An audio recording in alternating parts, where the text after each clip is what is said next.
electric boiler runs off electricity, obviously. 2 circulating pumps. Last night I was doing some plastering and all of a sudden I hear dang! And it was nasty and miserable. I'm going to play you what I heard before I disconnect and change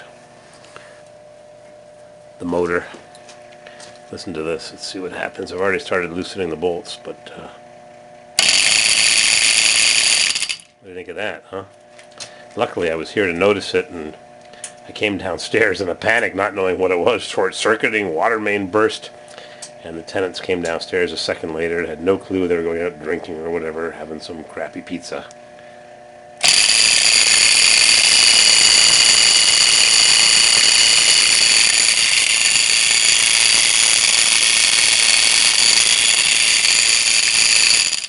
Quite the noise, huh? Just all of a sudden. Luckily I've got spare parts for those antique Bell & Gossett or Armstrong circulating pumps.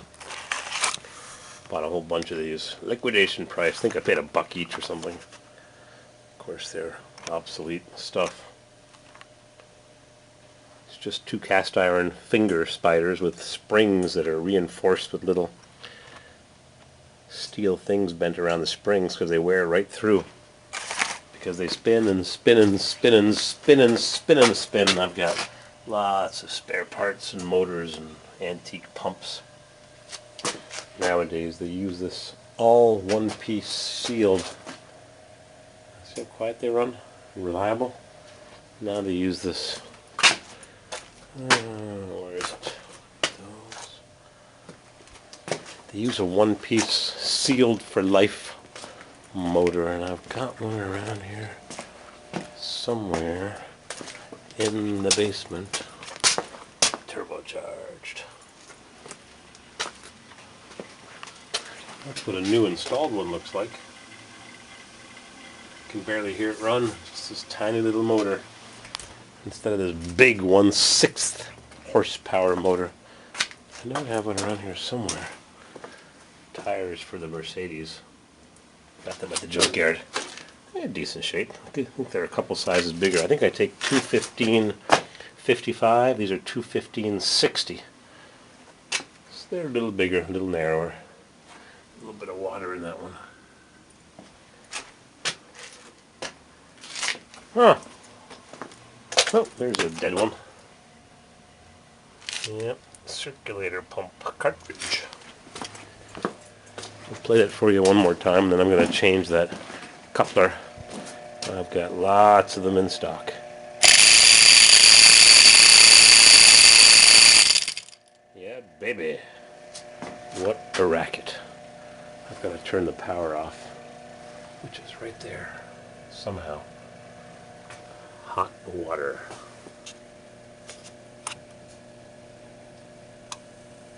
Crank that baby up. One more time. Jeez, what a racket. Junk. The problem. One of the springs broke. And they're not those shielded reinforced springs. There it is. The loop is gone. Alright. Maybe I've got a spare part not to waste one of my extra spring assemblies that I'll never even use. I've got so many. That one's working well.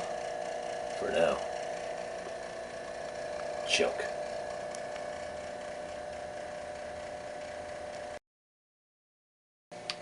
There it is. Bell & Gossett coupler assembly, part number 118705, formerly PZ-4291.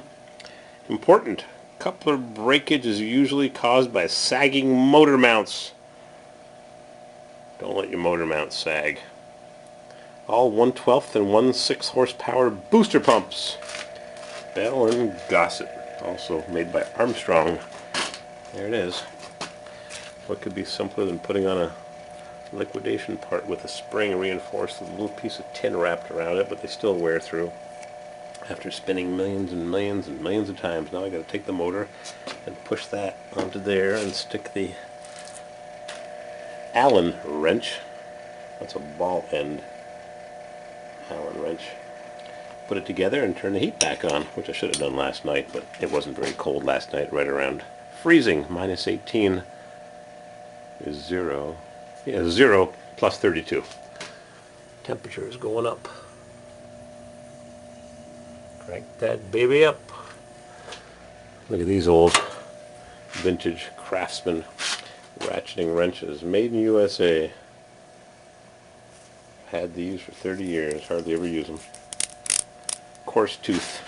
Now you get these made in China ones at the flat, friendly local auto parts. And they're always half price. Gear wrench, they sell them offset or flat. You just reverse these to turn the direction around. The other ones have a little thingamajiggy here, a little flip handle, and they're offset slightly. They each serve a special purpose. I'm going to put this back together. All done. Of course, I lost one of the bolts that holds the pump to the coupler flange. Don't know how I did that. Luckily, I've got lots of spare parts just around the corner. Tighten everything up, put the wire back on.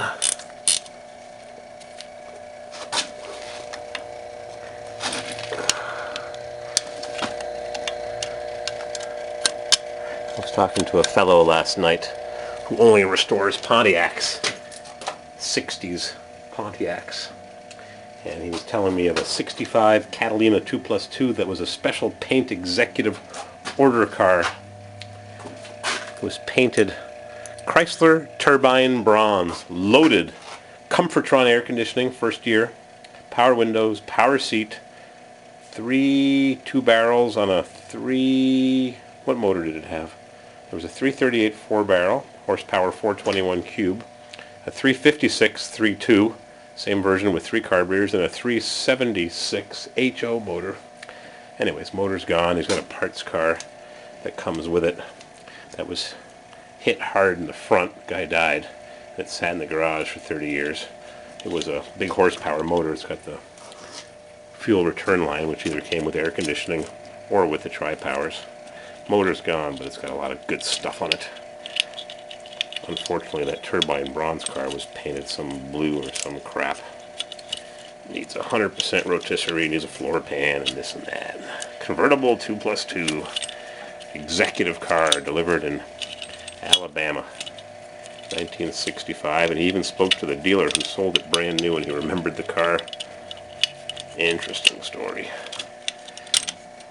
Chrysler turbine bronze. I saw one of those at the museum in Kalamazoo. What's the name of that museum? The Gilmore Museum. I need 2 hands to put this back together. I'll crank it up in a second with my new coupler. Crank that baby up. Put some oil in those motors. Alrighty, here it goes. Ah, nice and quiet.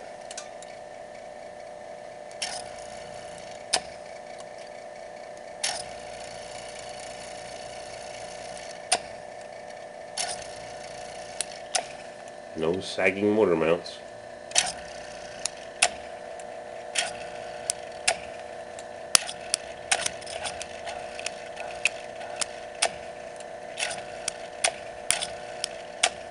Luckily we have a lot of light from the new window that I installed. Ain't that cool? Nice new window. Okay, I guess we'll call this job done. I'll go back upstairs and get some plastering done and get some heat in the place. Get some heat in the joint. Crank her up.